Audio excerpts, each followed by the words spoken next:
Good evening, everyone. Am I audible? Yeah, you're audible. May I request you to Okay. start and please? So I'm going to talk to you all about open heart surgery in a MISC patient. A 4-year-old girl, tetralogy fellow with a PT who undergone at the age of 2 years of age due to a large coronary artery crossing the RVOT at NIMS. Presented at 6 weeks, presented with 6 weeks duration of fever and loose motions and vomiting. On admission, had severe cyanotic spell with saturation of 20%, febrile with tachycardia and no shunt murmur heard. Tentative diagnosis of febrile illness with acute shunt block was made. This is the saturation on admission with just about 27% with 15 liters of oxygen.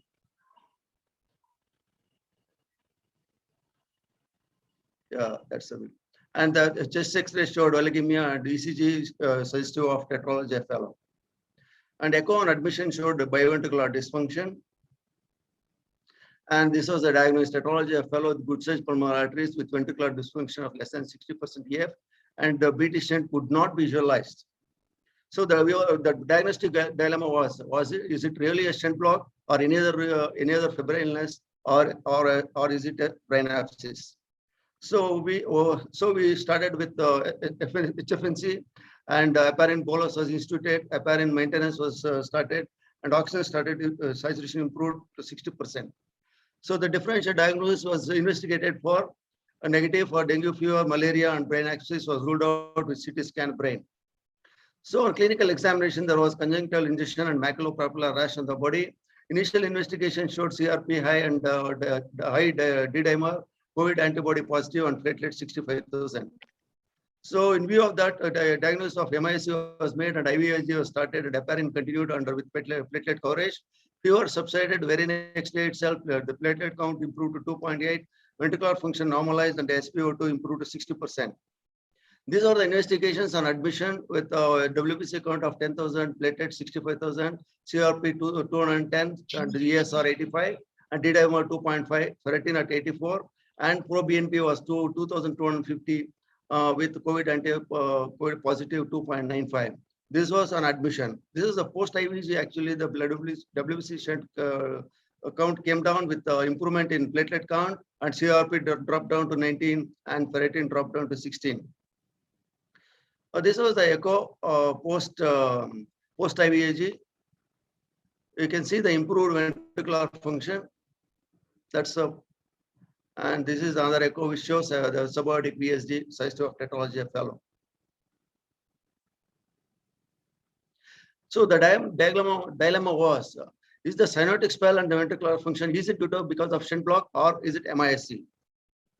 So with this dilemma, we wanted to rule out the shunt block. So we took the patient for cardiac catheterization. Shunt injection showed there is a patent left side shunt with good sized branch pulmonary arteries. But there was high RA pressure as well as high endostolic pressure noted. These are the cardiac catheterization finding with high RFP and high REDP, patent shunt with good sized branch PS, dilated coronary arteries, no collaterals. So following the catheterization, the patient was ventilated for 1 day and inotrope was stopped 48 hours later and could not be discharged in view of low saturations, less than 65%. So what next? The question was, we couldn't discharge the patient with low saturation. So we were considering whether RVOT stenting should be considered or intracardiac repair. So in view of a recent MISC, the risk or benefits were defined. In view of persistently low saturation, discharging the baby is considered too risky for life, hence decided to proceed with surgical correction, the intracardiac repair.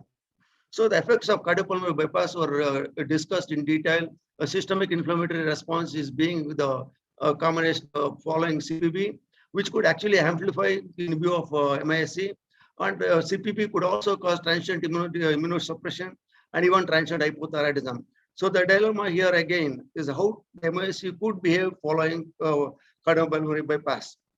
However, to minimize the SIRS, methylprednisolone was used before the start of the procedure and try to minimize the exposure to the CPB and the judicious use of vasoconstrictor if required following the CPB and use of immunoglobulins in case the patient manifests with a explosive systemic inflammatory response. With the due precautions, the baby was taken up for open heart surgery. Contrary to our expectation, patient really did well hemodynamically and could extubate in first post-operative day itself. ICU stayed in ICU for about 5 days and discharged on 10th post-operative day. So this was actually the perioperative photograph. You can see the heart with a very dark RA, and of course there was no coronary crossing or RVOT.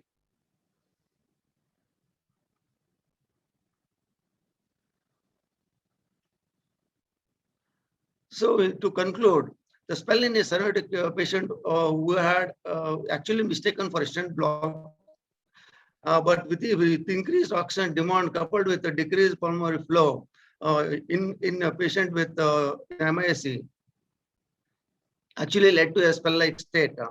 Meticulous planning and execution would result in better outcome. Open heart surgery could be safely performed after a period of stabilization. So my acknowledgements to all my colleagues. Thank you. Any questions?